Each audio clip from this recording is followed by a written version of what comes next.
Over thinking. இப்போ நார்மலாக நான் உட்காந்து சாப்பிட்றேன், இல்லை எங்கேயோ ஒரு நடந்து போயிட்டு இருக்கேன், இல்லை ஒரு நார்மலாக ரெகுலர் ஒர்க் பண்ணிட்டு இருக்கேன்னு வச்சுக்கோங்களேன். அப்போ என்னோட தாட்ஸ் கம்ப்ளீட்டாக அந்த ஃபுல் ஃப்ளெஜ் அந்த ஒர்க்லாம் கான்சென்ட் பண்ணால் கண்டிப்பாக கிடையவே கிடையாது. ஃபேமிலி மெம்பர்ஸ் கூட உட்காந்து சாப்பிட்றேன்னா நான் சாப்பிடும் போது தான் என்னோட ஆஃபீஸ் மீட்டிங் பற்றி நான் யோசிச்சுட்டு இருப்பேன். ஆஃபீஸில் ஏன் இவங்க இந்த கேள்வி கேட்டாங்க, இந்த ஒர்க்கை நம்ம முடிச்சோமா, ஒன்று அந்த திங்கிங் இருக்கும். இல்லைனா ஃபியூச்சரில் நெக்ஸ்ட் வீக் அடுத்து அதுக்குள்ளே அந்த ப்ராஜெக்ட்ஸை முடிச்சு கொடுக்கணுமே, எவனா ப்ராப்பராக இந்த ஒர்க்கை முடிச்சிருவானா, ஜூலை ஜாயின் பண்ணனா அவங்க ஸ்டிக்காக இருக்கானா, எந்த அளவு ஒர்க் பண்ணுறான், இந்த ப்ராஜெக்ட்ஸ் எப்போ முடியுது, அடுத்த ப்ராஜெக்ட்ஸ் வந்து ஸ்டார்ட் ஆகிடுச்சா நம்ம வீட்டில் இது எதுவுமே பார்த்தீங்கன்னா இப்போ நான் கரண்ட்டாக டைனிங்கில் உட்காந்துருக்கேன், இதுக்கும் அதுக்கும் சம்மந்தமே கிடையாது. ஒன்று பாஸ்ட்டில் நடந்து முடிஞ்ச ஒரு கண்டென்ட்டோட மெமரி அல்லது ஃபியூச்சரில் நடக்கக்கூடிய ஒரு கான்செப்டோட ஒரு இமேஜினேஷன்.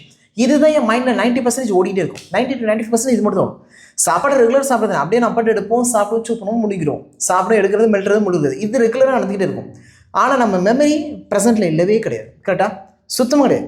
ஃபேமிலி மெம்பர்ஸ் இருப்பாங்க, குழந்தைகள் இருப்பாங்க, அப்பா அம்மா இருப்பாங்க, எல்லாமே இருப்பாங்க. பட் அவங்க கூட யாருக்கும் பெருசாக பேசவே வரும். அப்படியே நம்ம மைண்ட் அப்படியே அலப்பாஞ்சு ஏதோ ஒரு திங்கிங்கில் போயிட்டு இருக்கு. இது இருக்கவே கூடாதுன்னு சொல்லுவாங்க. ஓவர் திங்கிங் இருக்கவே கூடாது. இந்த மாதிரி ஒரு திங்க் பண்ணுறதுனால நீங்கள் உங்களோட ப்ரெசென்ட் சுச்சுவேஷனை நீங்கள் இழந்துடுறீங்க. இப்படி நீங்கள் திங்க் பண்ணுறதுனால ப்ரெசென்ட்டாக உங்களோட கிட்ஸ் கூட நீங்கள் பேசல, உங்கள் குழந்தைகள் கூட நீங்கள் பேசல, பேரண்ட்ஸ் கூட நீங்கள் பேசல, ஃப்ரெண்ட்ஸ் கூட நீங்கள் பேசல, ப்ராப்பராக வேற ஒரு திங்க் ஓடிக்கிட்டே இருக்கு.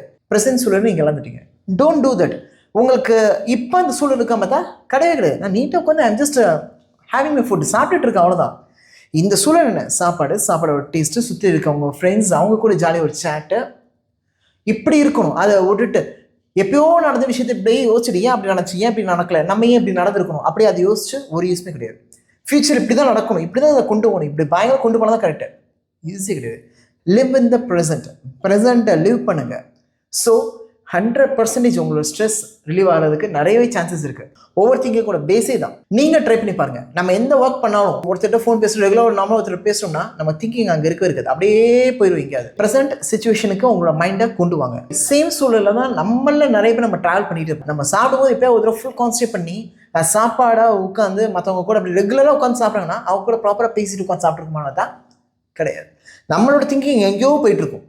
அது பாஸ்ட்டோ எப்பயோ நடந்து முடிஞ்சதோ இனிமேல் நடக்க போகிறத பற்றி யோசிச்சு அதில் மைண்ட் பயங்கர பிஸியாக இருக்குமே தவிர்த்து இப்போ ப்ரெசென்ட் சூழலில் கம்ப்ளீட்டாகவே விட்டுரும்.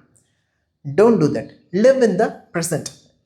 இப்படி கான்சன்ட்ரேட் பண்ணும்போது ஆல்மோஸ்ட் நீங்கள் 90% உங்களோட ஸ்ட்ரெஸ்ஸை வந்து கம்ப்ளீட்டாக ரிலீஸ் பண்ணிடுறீங்க. You will be more happy.